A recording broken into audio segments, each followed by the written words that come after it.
Welcome to Brainfluence. I'm Roger Dooley. Sam Tatam is the Global Principal and Head of Behavioral Science at Ogilvy Growth and Innovation. Sam has a background in organizational and industrial psychology and advertising strategy. Today, Sam and his global team of psychologists and behavioral economists develop interventions and shape the communications for some of the world's biggest brands and organizations. Sam's work includes projects for the Bill and Melinda Gates Foundation, Facebook, Walmart, American Express, Ford, and more. Sam's new book is Evolutionary Ideas, Unlocking Ancient Innovation to Solve Tomorrow's Challenges. Welcome to the show, Sam. Roger, thanks so much for having me on. It's a real pleasure. Well, it's so great to be here. And, I think for starters, I'm curious, before I want to discuss your book, but how did an org psych guy get into advertising? Great question, actually. And as you go through sort of the psychology route in study, I found myself at a bit of a fork in the road to progress my study. And one fork in the road goes down more of a clinical route that tends to focus on abnormal behavior. So I know that's probably a loaded term, abnormality, but looking at anxiety and depression, the abnormalities of behavior. I was always more interested in normative, more normal behavior, sort of how we sort of stand around having a drink on a Friday afternoon. And the best route at the time was to go down organizational, which was more of a macro understanding of human behavior, embraced in organizations, but moved into things like brand strategy. And that was the route that I took into sort of normative behavior through organizational psych. After a while working in organizations, in organizational development, looking at things like psychometric assessment, I had an opportunity to join Ogilvy in advertising strategy. And I found that I did far more psychology in Ogilvy than I ever did working as a psych in a specific role. And the rest is history. I've sort of loved it ever since. Well, that's a fascinating story, and I'm curious too about the Ogilvy story. We've had Rory Sutherland on a few years ago, so we got part of the story there. But we think of Ogilvy, at least originally, as being in the advertising business, but you're focused on a variety of behavioral science, behavioral economics interventions that aren't necessarily involved in advertising or maybe even marketing. How did that evolve, and what are some of the less obvious examples of the kind of work that you do at Ogilvy? Of course, no, and you mentioned Rory. So Rory founded the practice almost 13 years ago, I suppose, with Jez Groom, and to use Rory's language, discussing sort of Ogilvy as having all the capability of a general hospital, but tend to be brought in by clients for cosmetic surgery. So Rory's passion has always been to sort of better utilize some of the smarts and creativity that Ogilvy has to broaden the horizon of the sorts of problems that we solve. I work within our consulting business and more specifically within the behavioral science there. And we've been brought in to tackle challenges from encouraging people to eat methane-free beef, all the way through to working with airport security lines to see how we can stop people taking liquid in their luggage, working with big social media businesses in Palo Alto to help them launch physical products.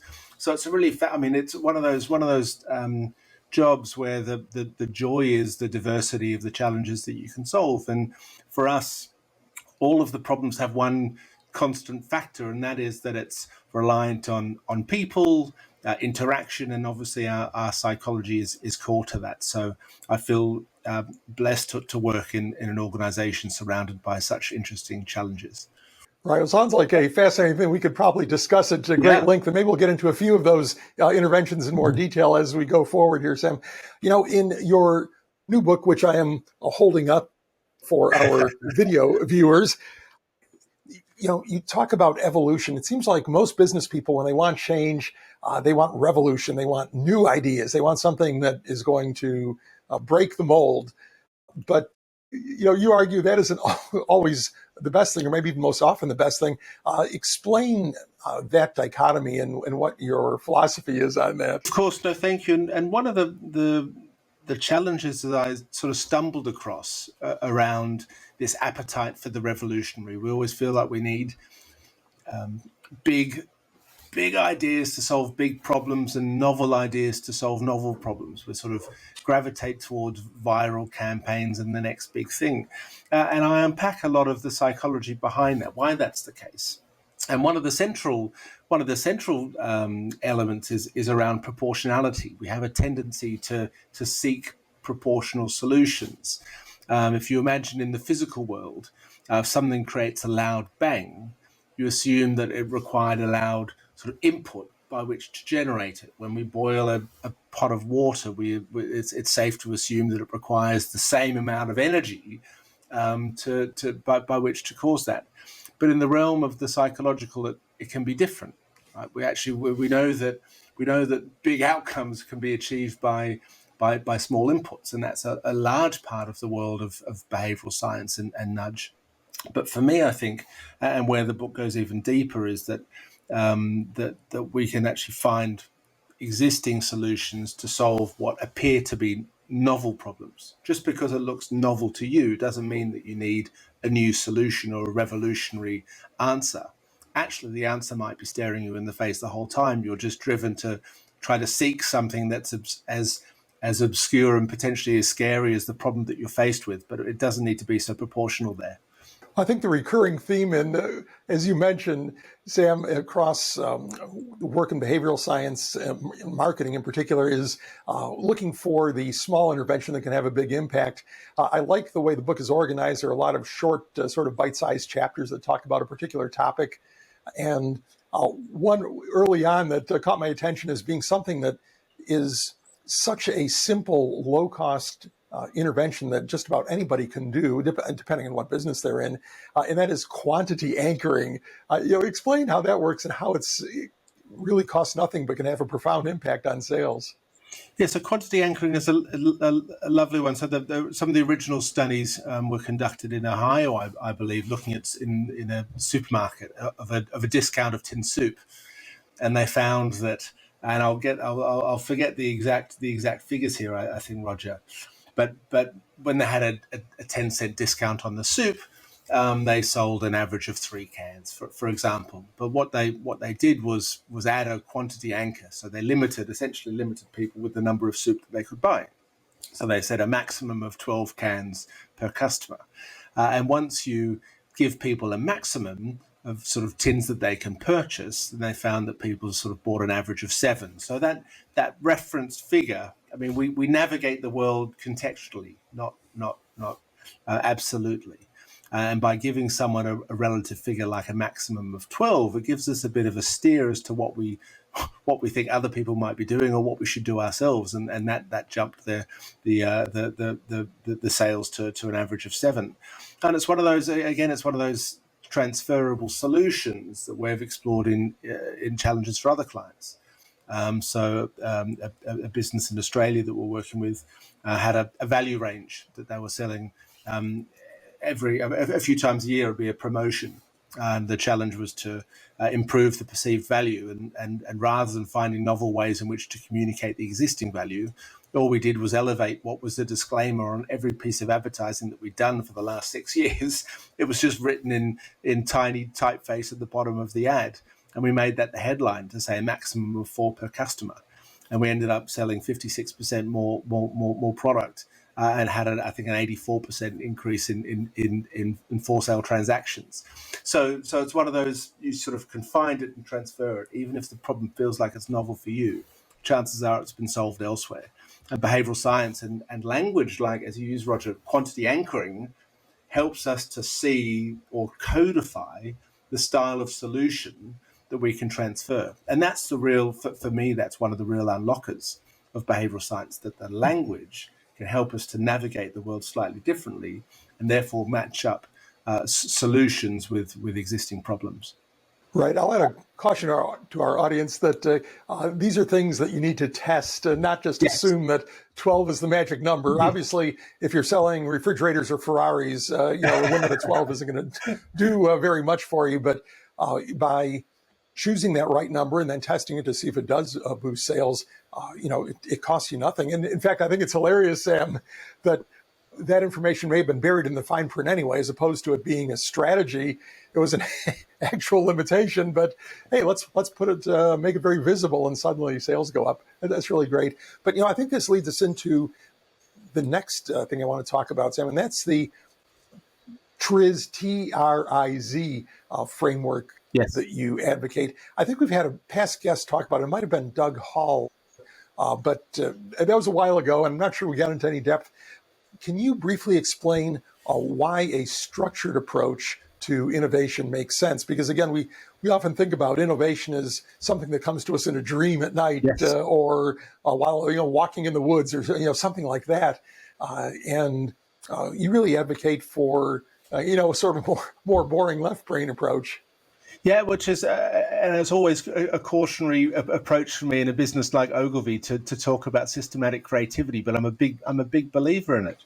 And TRIZ, as you mentioned, is a fascinating framework. It's a framework developed by a Russian engineer who was a wonderfully inventive teenager, found himself very quickly in the Russian naval patent office, where he was surrounded by patents every day, and he actually realized that most of the solutions that were being sort of legally signed for patents or going through the naval system were actually replicating existing solutions that had already existed. So the team eventually audited about 200,000 patents to identify the level of inventiveness, and really just to see how innovative are these innovative solutions that we claim, and not many. About sort of only about 1% they identified as being sort of true innovation, and up to a sort of 95% just being different executions of the same engineering solution. So what TRIZ does then is look at these patterns of existing solutions. So if you imagine in the world of biological evolution, we look at species based on different features. We look at the presence of gills, or being warm blood, or breathing through oxygen, or having a spinal cord, and that helps us to sort of classify different species. In TRIZ, what they've done is break up 40 different patterns of engineering or technical solutions. They call them inventive principles. So, for example, one inventive principle, I think it's number 7, is the nested doll. If you imagine the classic Russian nested doll, the babushka doll, that's sort of the pattern of solutions that span telescopic lenses of a camera, that span a nail polish that has the brush that goes inside the bottle, a Kinder Surprise.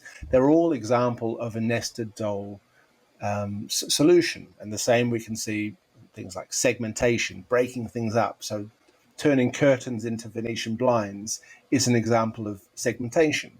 Having a single lounge or sofa that's converted into a modular sofa, that's an example of segmentation. So what TRIZ does is identify these inventive principles. But the final step, if I'm not taking too long on this answer, Roger, but the final step is how these inventive principles are then used to solve problems. So the final piece the team have developed is a matrix where they look at sort of attractive outcomes or challenges that might need to be solved by innovation. So looking at things like length, weight, volume, speed. And so say we're faced with the challenge of increasing the volume of something without increasing its length.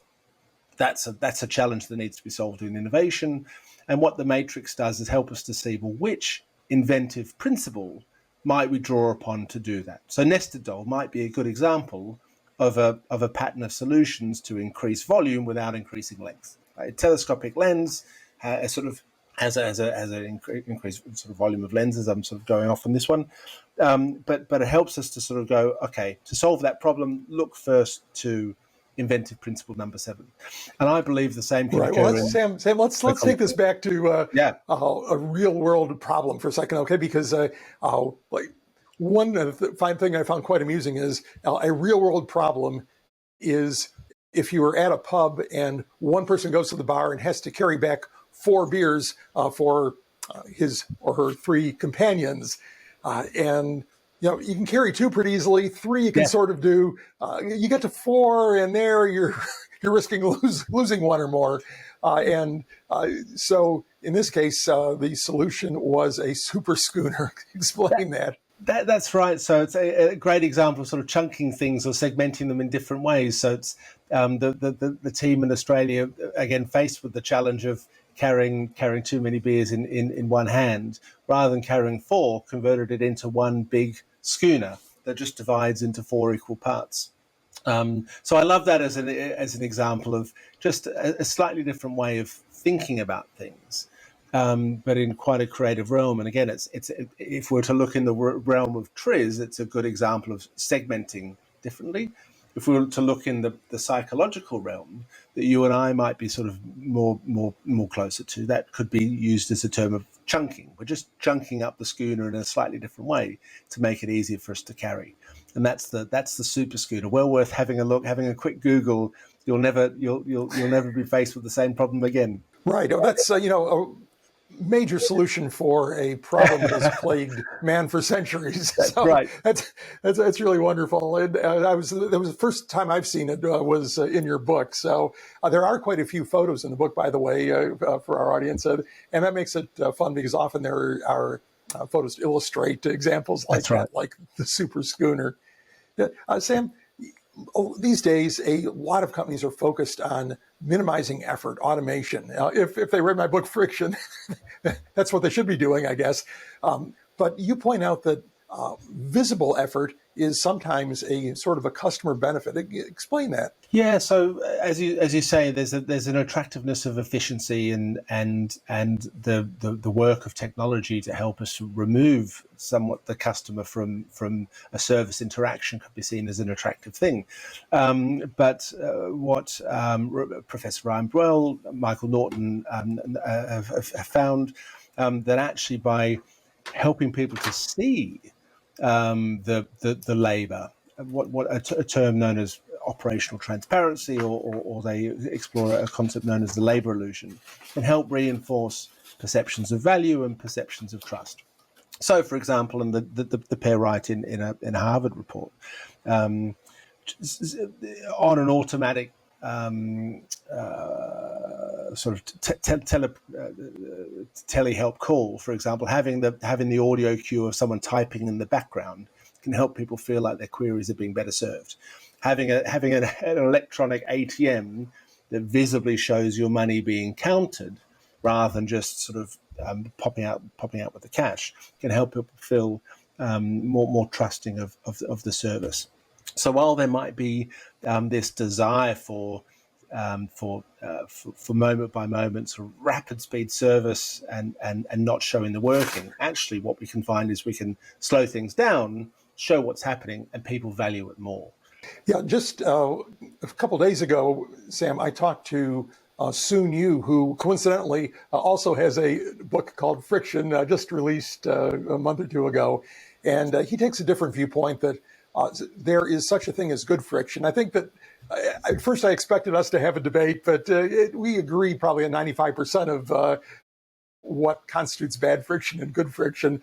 But he does point out that visible effort thing too. And he had a great example in his book from the company TurboTax, part of Intuit, that does tax preparation software. And I think in my book, I mentioned them as a friction reducer because at least in the United States, the process for completing your tax return for even normal people is so confusing and difficult that 90% of the people either resort to using a professional tax preparer or some kind of software. Yeah. So in that case, they are turning something that's complex into something that is not pleasant. You can work through it pretty easily. It's asking a question here and it's encouraging you, and it's fine. So it's a friction reducer. But one thing that I think fits in perfectly with what you're talking about is when they go to check your return or do at various steps, they'll have a progress bar that says, okay, now we're checking all your mathematics, all your arithmetic. Then it goes to, we're looking for additional deductions that you might have missed. And it goes through these processes where I'm sure that they could have instantly said, okay, you're done, click submit. But instead, they add value or add a pairing value with those steps. So I think that makes sense. And that's distinct, though, from actually adding or having friction that affects the customer, frustrates the customer, confuses the customer. But when you can show that you're working hard, and one other example came to mind too just now in Texas, which is one of the biggest U.S. states in terms of both geography and population. We have a supermarket chain called HEB, which does a lot of wonderful things from a customer service standpoint. People love them. They're very highly ranked in national customer service rankings.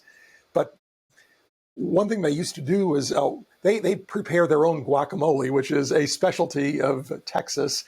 And they used to have some ladies in like a little booth in the front chopping up avocados and chopping up jalapenos to show the effort that went into making their custom guacamole. And to me, that was brilliant because it conveyed freshness. It conveyed the effort. Now, I think quite probably in the back room, they have a more industrial preparation process. But, to me, this was just, again, a brilliant example, as you say, of demonstrating effort going into a product and by doing that, adding value to that product. I love that. And I firstly, because they both come from very different industries. So we're talking about tax claims and we're talking about guacamole, but we're aligned. We're aligned on the fact that they're both embracing operational transparency. I write in the book about Monteith's, the famous New Zealand cider. And similarly, rather than fresh guacamole, their challenge was reinforcing the claim of freshly picked apples and pears for their cider. So what they did was put twigs from the orchard in the boxes. When they sold a carton of apple cider, they had a twig from the orchard as just a bit of evidence of the operations. And that's, I think you've touched on it there, that we can find really disparate worlds that the language in the book convergently evolved on the same solution. And that same solution is operational transparency, whether it's guacamole, whether it's a progress line on a tax claim, whether it's kayak travel website that tells you all the different airlines that it's checking rather than just automatically giving you the right solution. We can see it across industry, and that's really exciting and certainly creatively liberating. Sam, talk a little bit about choice. That's an area that's sort of perplexing because people like choice, they want choice. Too much choice confuses people, causes them not to act. Talk a little bit about that from your perspective. Of course. So choice is an element I go into in a fair bit of depth in the book. I explore trust, I explore choice, action, loyalty, and experience. And when we look at choice, as you say, there's that classic instinctive thought that more choice is better. The more choice we have, the less likely we feel that we'll experience regret, the more likely we'll see all the available options. But as you say, we find that we're less satisfied, we're more delayed in making a choice. We have that paradox of choice.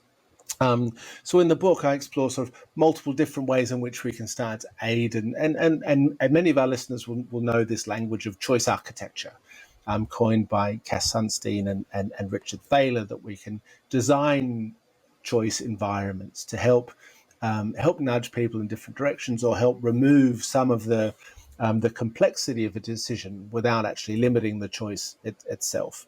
And that can be using things like default choice decisions. That can be using things like decoys. You add a really unattractive choice to help reinforce the value of the choices that are available. There are many different ways in which we can start to think about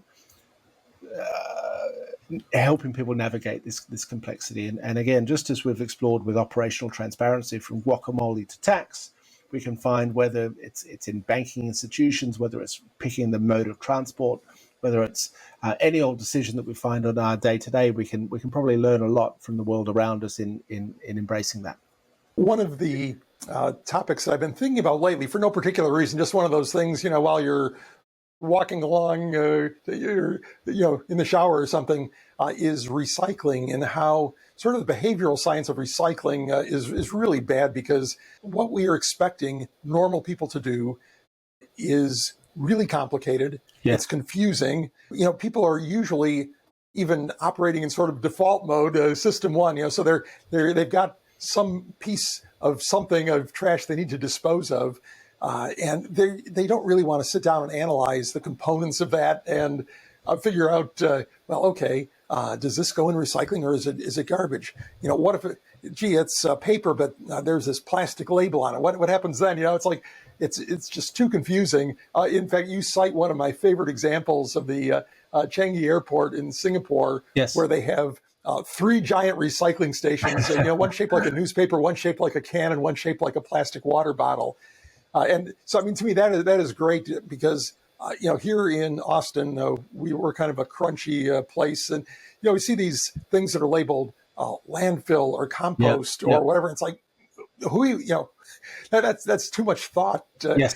Do you have any insights on that? As long as I've got an expert here, of course. Do you have any interventions that would help this? Well, firstly, I think there is great evidence around even just the language of landfill does make a difference. Landfill rather than rubbish does make a difference. But when we look at the example you reference, and for me that's a lovely example. I draw upon that Changi example for concreteness. We find things that are concrete easier to process, and particularly in the visual domain. We've evolved to draw pictures, not necessarily write poems. So if we can convert something into something physical and tangible and visual, then that's beneficial for us. So as you mentioned, having and this is in an airport where we can't guarantee that everyone speaks the same language. So by drawing upon a visual image of a newspaper, of a plastic bottle, of a cup, we can help people again make the right decision in context, and that can spread beyond the world of recycling and beyond the world of Changi. I write in the book around the concept of sampuru. Some of your listeners may be aware in Japan, when you go to have a meal, there are sort of wonderfully realistic wax replicas of the meal. It just really helps aid the decision.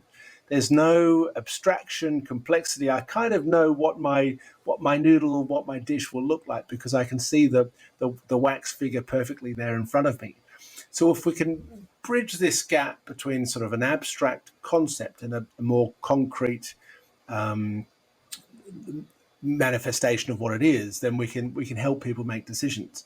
Which is why something like rubbish versus landfill, like landfill creates this salient emotive concept, where rubbish is a bit more of an abstract thought.